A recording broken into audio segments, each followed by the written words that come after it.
Señoras y señores, amigos todos, mi intervención va a comenzar, en cierto modo, abundando en todo esto de lo que ha dicho nuestro compañero Julio Hernández. En primer lugar, yo deseo felicitar muy expresivamente a la Caja de Ahorros de Santa Cruz de Tenerife y a los organizadores de estas primeras jornadas de estudio Canarias América. Como universitaria americanista que ha dedicado muchos años en solitario a las relaciones histórico-canario-americanas, es decir, entre nuestro archipiélago y el Nuevo Mundo, no puedo menos que congratularme por estas jornadas que, como las que se vienen realizando en la isla hermana, a las que acaba de aludir el doctor Julio Hernández, vienen siendo unos hitos dentro de la investigación que tanto me ha preocupado, porque entiendo que el pasado de nuestro archipiélago está estrechamente vinculado al continente americano. Desde aquel futuro esperanzador del que nos habló el profesor Marichal, a las interrelaciones artístico-literarias que se han expuesto aquí, hasta la aportación de libertad manifestada por el profesor Romeu de Armas, existe toda una gama de hechos concatenados que sustentan aquel pasado y continúa siendo soporte del presente. Como es sabido, la situación geohistórica del archipiélago con respecto al continente hispanohablante contiene un riquísimo contenido que en gran parte está por estudiar. El estímulo de estas jornadas, así como los coloquios de Las Palmas, impulsan a los jóvenes investigadores de dentro y de fuera de las islas a colaborar en el conocimiento de esta realidad en los campos de la antropología, la sociología, el arte, la literatura, la economía, la lingüística, el pensamiento, la demografía, es decir, todo el tejido que comporta el hecho histórico, ayudado por las nuevas técnicas y las nuevas metodologías. Y lo que es más importante, estos jóvenes estudiosos lo están haciendo muy bien. Y sin más, pasamos a nuestro tema, sobre la presencia de los canarios en puestos de autoridad en el Nuevo Mundo, tanto en tierra como en mar. No es un hecho aislado, sino que se inserta en el proceso que acabo de referir, acentuado por los continuos viajes y tornaviajes cuyos resultados están presentes aquí y allá, materializados en expresiones artísticas, en la fonética, en costumbres, en el folclore, en la economía. Recordemos que la papa, el tomate, el algodón, el maíz, las frutas tropicales, todo de excepcional importancia para nuestras islas, nos vinieron de la América española. Sobre esta base hemos construido la pirámide de aquellos que participaron y colaboraron con la corona en puestos de responsabilidad.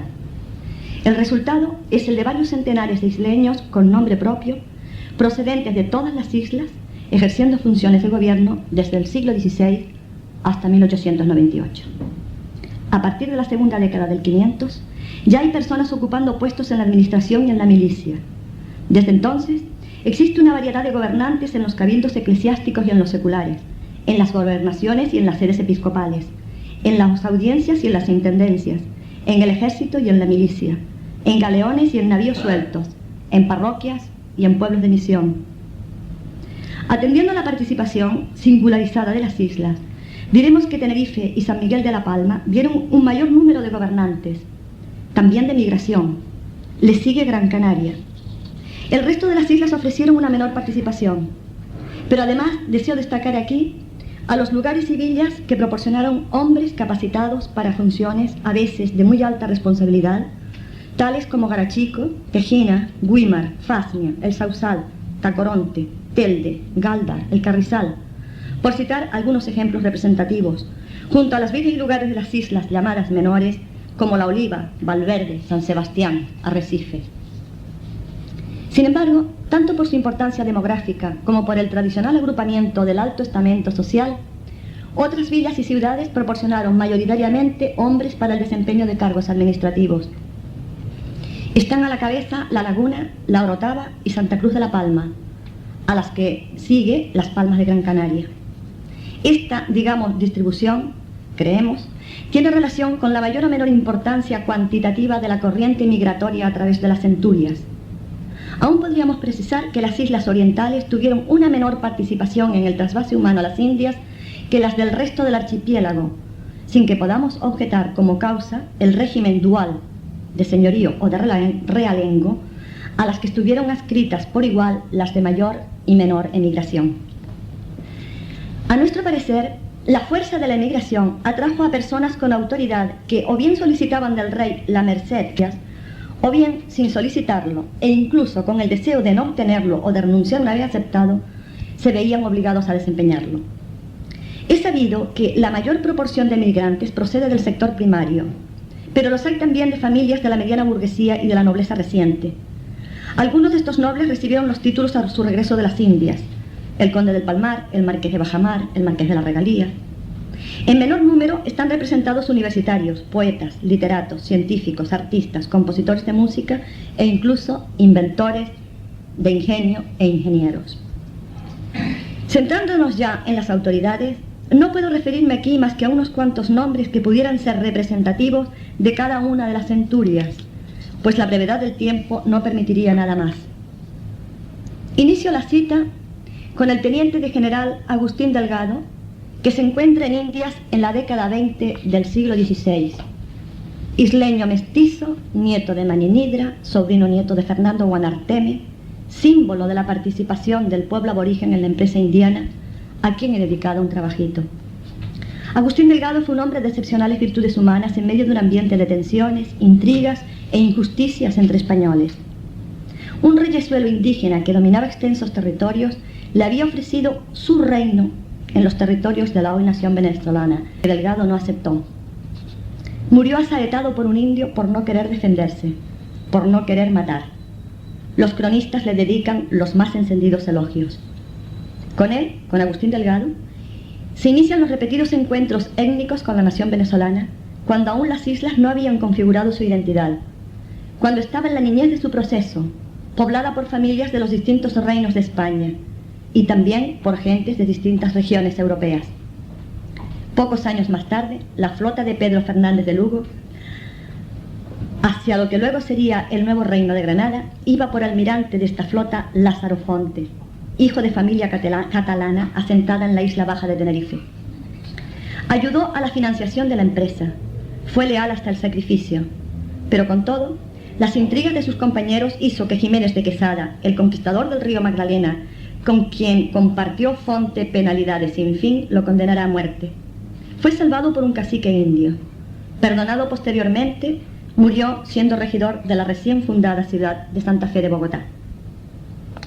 Gobernador y capitán general del nuevo reino fue el adelantado de Canarias Alonso Luis de Lugo, que si bien fue uno de los insulares que dejaron una estela de depredaciones en su gobierno, tuvo a su favor el que llevara maestros albañiles para las edificaciones de las ciudades, con lo que se comienza la arquitectura urbana de aquel inmenso territorio. En el mismo territorio, el gobernador Francisco Bahamón, que lo había sido antes también de Puerto Rico, muere defendiendo Cartagena de Indias del pirata inglés Drake. He tomado al azar unos nombres: un militar, un almirante de flota, 2 gobernadores. Pasemos al 17. El número de autoridades aumenta con ritmo ascendente. Quizá la emigración fue cuantitativamente menor que en el 16, a pesar de las familias pobladoras y del tributo de sangre. La sociedad canaria se va homogeneizando, también aumenta su población. Las familias pobladoras se dirigen especialmente a Cumaná, Costa de Caracas, Campeche y las Antillas, Cuba, Puerto Rico y Santo Domingo. Hay gobernadores canarios en todos estos lugares, a excepción de Campeche. Pero vamos a dirigir la atención a otras instituciones. Fray Juan López Agurto de la Mata fue obispo de Puerto Rico y de Venezuela. En la isla antillana propició la educación de los niños y jóvenes en el convento de San Francisco, a cuya orden pertenecía. Un escritor puertorriqueño, Costa y Mendoza, llama al citado convento palestra secular. Es de hacer notar que un don Francisco de Lugo, también canario, ayudó a la financiación de estos estudios. Fray Juan tenía perfecto conocimiento de las nuevas tierras. Había sido miembro del cabildo eclesiástico en Puebla de Los Ángeles y en México capital. Desde Puerto Rico fue trasladado a Venezuela, donde ejerció una fructífera labor en la que no me puedo extender aquí. Era doctor en teología y había sido provincial de su orden en varios lugares de la Nueva España. Intervienen también en todos estos puestos de autoridad, por no hacer una lista larga, familias. Hay, por ejemplo, la familia Mesa, Mesa simplemente, Mesa y Lugo, Mesa y Cabrera, Mesa y Ayala, que ostentaron cargos en diferentes lugares de las Indias. Viene a ser una veintena las que tengo fichados solo en el siglo XVII. Ocuparon puestos de responsabilidad en Nueva España, Guatemala, Perú, Río de la Plata y Nuevo Reino de Granada. No me extiendo ni siquiera a enumerar los cargos, pero me ha parecido importante citarlos aquí, dejar constancia de estas familias. Los Botello, tío y sobrino, cuentan en los anales de la historia puertorriqueña por su actuación en la defensa de las islas ante los ataques de invasión holandesa. En la provincia de Cumaná, gobernada por Gaspar Mateo de Acosta, aquí la invasión fue por parte de los franceses. Por cédula se ordena a Panamá, cuyo presidente de audiencia era Pedro Ponte y Llarena.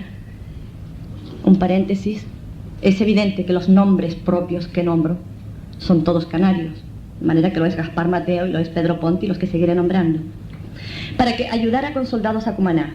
Hay pues una interrelación de autoridades canarias en el escenario indiano, frecuente. Al mismo Gaspar Mateo se le ordena la fundación del pueblo de San Carlos con 30 familias canarias que se habían asentado en otro lugar de aquella provincia, Santiago. A este gobernador le sucede Gaspar del Hoyo, quien ante los graves problemas con los que se enfrenta la provincia solicita la dimisión que no se le concede. Para terminar con el 17, lo haré con Bernardo Vargas Machuca, a principios de siglo gobernador de Margarita, que escribe al rey una apología referente a los indios guayqueríes, gracias a la cual se libera a estos indios de toda servidumbre y tributo. En el escrito del soberano se les llama mis caballeres. Antes de continuar, quiero advertir que no estoy haciendo apología de las autoridades canarias en América. Desconozco los juicios de residencia de los centenares de estos mandatarios, donde se les puede acusar de graves delitos, pero los pocos que conozco han quedado libres de condena y la mayoría propuestos para mejores cargos. Por otra parte, las fuentes que he utilizado, aparte de documentos y crónicas propias de la época, están las historias actuales escritas por los propios americanos, y a ellos me remito, puesto que he sabido la parcialidad con que tratan la época de dominación española. En general, podría decir que las Islas Canarias dieron una buena cantera de autoridades, honradas, competentes y, según las fuentes, en general, fueron defensoras del pueblo amerindio. Y pasemos a la 18 centuria. 100 años complejos de contenido y de significado en el quehacer histórico. Siglo el más nacional de nuestra historia, en frase de José Antonio Maraval.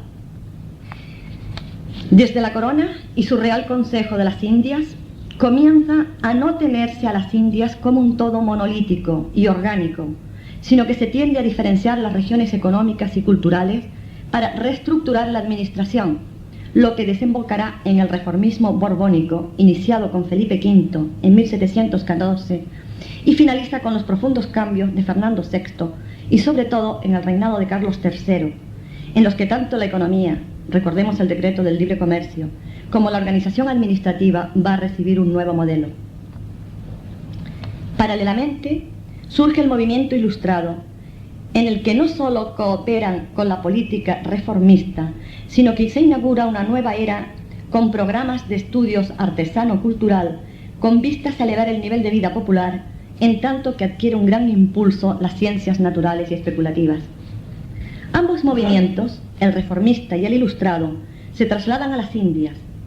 De aquí surgen los jardines botánicos, las academias, las reales sociedades de amigos del país, la potenciación de las universidades y la creación de otras, como las de Caracas y Buenos Aires. Y son precisamente las autoridades nombradas por la corona quienes promoverán estos movimientos.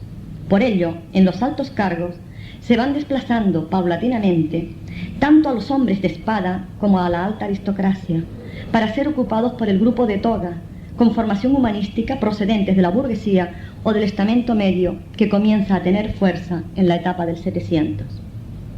Pero además, el 18 tiene particularidades canario-americanas dentro del contexto nacional e internacional que intentaré sintetizar. Los conflictos bélicos internacionales en los que se vio envuelta España tuvieron profundas repercusiones en el continente, convertido en escenario de guerra que daría por resultado el ensanchamiento de las fronteras de las metrópolis europeas asentadas en América y la pérdida territorial de varios lugares estratégicos por parte de España. Esta situación evidenció el despoblamiento de grandes zonas hispánicas, vulnerables no solo a la invasión, sino también al avance de fronteras de las tierras colonizadas por Inglaterra, Portugal y Francia. Urge así el poblamiento de lugares estratégicos y Canarias vuelve a ser, una vez más, suministradora de este poblar en lugares muy distantes y dispersos. Así, para contener a Francia e Inglaterra por el norte de América, salen familias y soldados para Texas, Florida y Luisiana. La contención de Portugal, en el sur, fue realizada gracias al poblamiento de Montevideo, entonces lugar desierto y espacio de correrías portuguesas. Pero también los isleños poblaron otros lugares de excepción en las costas del Caribe y en las del Golfo de México. Tales fueron Trinidad, Guayana, La Guaira, Cumaná, Maracaibo, Habana, Puerto Rico y Costa de los Mosquitos.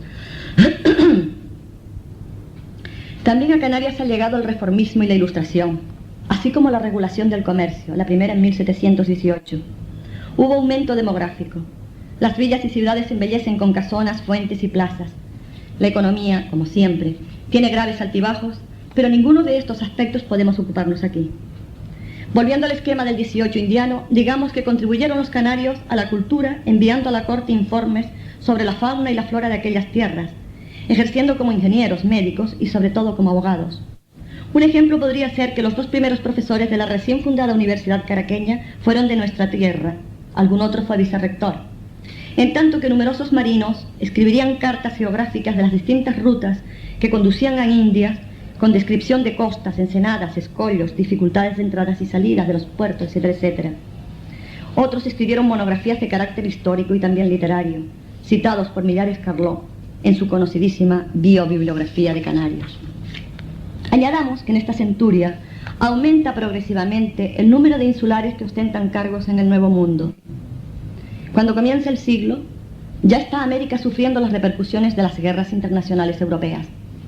Recordemos que desde la Guerra de Sucesión Española, en 1703, las costas y las tierras del Caribe se vieron afectadas por este conflicto internacional, cuyo máximo suceso se desarrolló en Caracas, en un intento de invasión por derrocar a Felipe V, rey jurado, en España y en América, y entronizar al archiduque Carlos de Austria. Inglaterra, Austria y Holanda quisieron sublevar las Indias españolas en favor de la Casa de Austria, y comenzaron por Venezuela. En este suceso intervino de forma directa el gobernador Ponte y Hoyo, en tanto que otro Ponte, Bartolomé, presidente de la Audiencia de Guatemala, y Fernández de Medina desde la Audiencia de Panamá. Y otros gobernadores, Diego Alonso de Betancourt, Pedro Benítez de Lugo, Nicolás Massieu, Pedro Corbalán, gobernando provincias antillanas y novohispanas, temían por la suerte de las Indias. Una nueva interrelación de gobernantes canarios ante el problema más grave planteado en el mundo nuevo, desde la rebelión de los Marañones en el siglo XVI, en el que, digamos de paso, también estuvo implicado un sector canario. Podríamos ir decantando etapas del siglo para constatar la presencia insular en tantos problemas.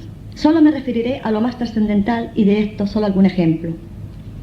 Cuando Felipe V quiso intentar la primera reforma en Indias, se la encomendó a un Álvarez de Abreu, Antonio José, cuyas instrucciones le daban facultades excepcionales, en algunos casos superiores a las de los virreyes, considerados alter ego real.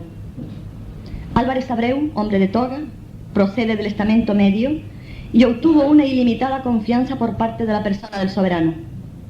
Esta familia proporcionó altos cargos en la administración. Su hermano, Domingo Pantaleón, fue arzobispo en Puerto Rico y en Puebla de Los Ángeles, un sobrino obispo en Oaxaca. Sus hijos sustentaron cargos en la Hacienda y en las audiencias de México y del Nuevo Reino de Granada. Otra familia, Espinosa, Espinosa de la Puerta, Espinosa de los Monteros, ocupan cargos de la administración en Nueva España, en el Río de la Plata y en Cumaná. Un Espinosa, a mitad de siglo, célebre capitán de comercio con Indias, se hizo tan famoso que el pueblo le llegó a cantar coplas, según cuenta en sus memorias don Fernando de la Guerra. También la familia Lescano tiene numerosos miembros en el virreinato peruano, en el Nuevo Reino y en el Río de la Plata. Cuando se crean las intendencias en Indias, cuyos funcionarios fueron considerados embajadores reales, missi legi, para implantar las profundas reformas carolinas, también los canarios gozan de la confianza real. Agustín Franchi y Francisco Valcárcel desempeñaron las intendencias en Texas y en el virreinato peruano respectivamente. En los estudios que se han hecho sobre esta institución aparecen los intendentes como grandes reformadores de los lugares de destino y como soporte de todo ello, la huella cultural. Las indias españolas embellecen sus fachadas con los balcones de madera canarios. Los indios del Paraguay tejen el encaje de Tenerife o Rosetta. El romance pasa ya tamizado con la fonética y las variantes isleñas. Compositores de música y maestros enseñan y escriben partituras en el Nuevo Reino, en Venezuela y en las Antillas. Un Domingo Gutiérrez Curbelo ejerce de maestro de arquitectura y constructor de retablos en Caracas. Antonio Porlier, oidor de la audiencia de Charcas, deja allí una importante biblioteca clasificada por los historiadores peruanos como una de las más valiosas de la etapa virreinal. Porlier ejerció también el mismo cargo en las audiencias de Lima y de México. Muchos insulares fundaron en las tierras del Nuevo Mundo sus colegios profesionales. Otras, los médicos, ejercieron su difícil misión en condiciones muy precarias. Los obispos Matos Coronado, Sosa Betancourt, Abreu y Valdés, Palencia, Esteves Ugarte, impulsan estudios universitarios y atraen maestros de arquitectura para la edificación de centros religiosos, cooperando al esplendor del barroco hispanoamericano ya tardío. Podemos decir del 18 que fue un siglo fecundo en cuanto a la presencia de canarios en América. No quisiera cansarlos más con citas nominales, aunque para mí haya sido un recreo extraerlos de mi fichero y pronunciarlos aquí en alta voz ante la amable atención de ustedes, porque me parece como si estos hombres revivieran, como si se les sacara del olvido secular. Con todo, quiero rogarles continúen prestando su atención solo un momento más, para terminar con la cita breve de unas personas nacidas en Santa Cruz de Tenerife, sede de estas jornadas, a modo de un modestísimo homenaje a la capital de la provincia. Nacidos en Santa Cruz de Tenerife, Enrique Longman, gobernador y capitán general en Honduras; Guesala Garcés, alcalde y sargento mayor en Oaxaca; Antonio García, procurador general en Montevideo; Antonio Martínez, doctor en Derecho y en Teología, ejerce en Santo Domingo y en la Audiencia de Caracas; Juan Manuel Bustamante, en la Audiencia de Lima; Francisco de Aguilar y Leal colabora eficazmente en la independencia de Uruguay y llegó a ser nombrado senador de la reciente república; Telesforo Orea, primer embajador de Venezuela en los Estados Unidos en los inicios de la campaña de Bolívar; José del Álamo, médico y amigo personal del Libertador, con un largo etcétera, con lo que pongo punto final a las citas. Un soldado y un universitario, mestizo y europeo respectivamente, abren y cierran los nombres que he relacionado como síntesis del tronco desde las islas a las Indias.